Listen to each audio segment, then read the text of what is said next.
Halo semua, Assalamualaikum warahmatullahi wabarakatuh. Perkenalkan, nama saya Syamtili Zanti dari mata kuliah Arsitektur Kontekstual. Di sini saya akan menjelaskan tentang rekam ruang 6, yaitu yang ada pada Gedung Siola. Selamat menonton. Gedung bernama Siola ini adalah saksi sejarah perjalanan Surabaya sebagai kota dagang sejak berabad-abad silam. Sudah banyak literatur sejarah dan meyakini bahwa bangunan ini sejak awal berdiri menjadi pusat perbelanjaan terbesar sampai akhir hayatnya. Namun, perjalanan gedung ini mengalami pasang surut. Pernah jaya di abad 18, namun hancur karena korban perang 10 November tahun 1945.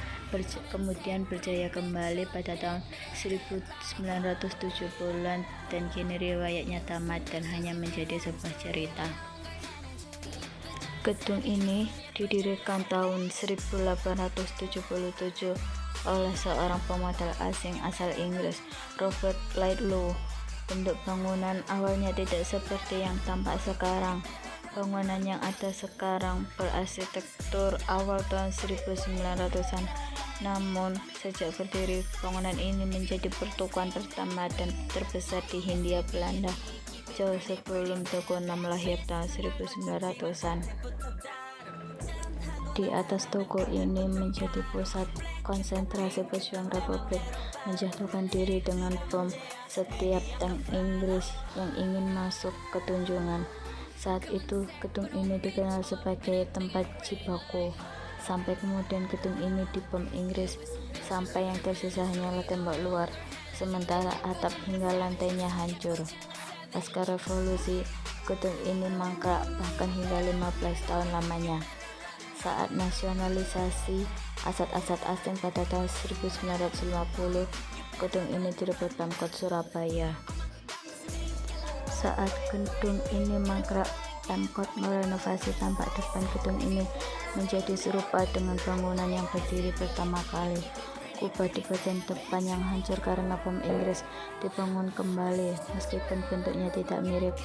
Ornamen depan juga dibuat semirip mungkin dengan bentuk lama. Cat depannya juga dibuat baru dengan warna yang lebih dinamis. Dan pada tahun 2015, atas nama Wali Kota Surabaya Ibu Tri Risma, beliau merombak dan memperbaiki beberapa fasilitas dari Siola. Terjadi perubahan alih fungsi pada gedung bangunan Siola ini, yang dulunya bangunan ini untuk menjadi pusat retail perbelanjaan terbesar yang ada di kota Surabaya.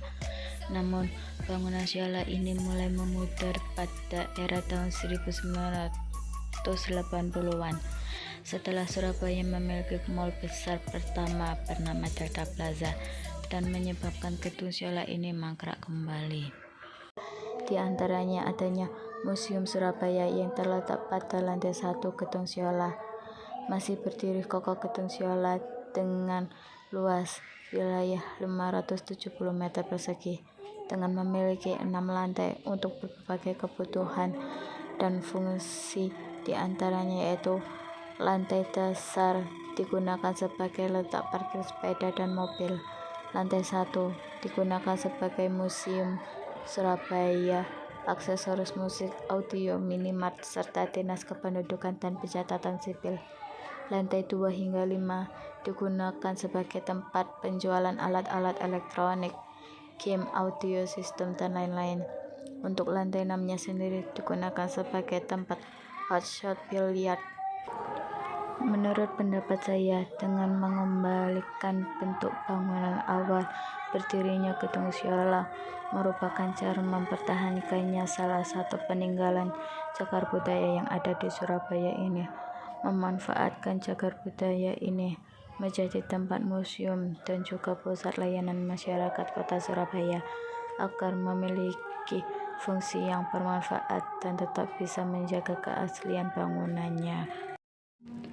Terima kasih telah menyimak video saya hingga akhir. Mohon maaf bila ada salah kata dan ketidakjelasan dalam berucap. Saya ucapkan terima kasih. Wassalamualaikum warahmatullahi wabarakatuh. See you next time. Bye bye.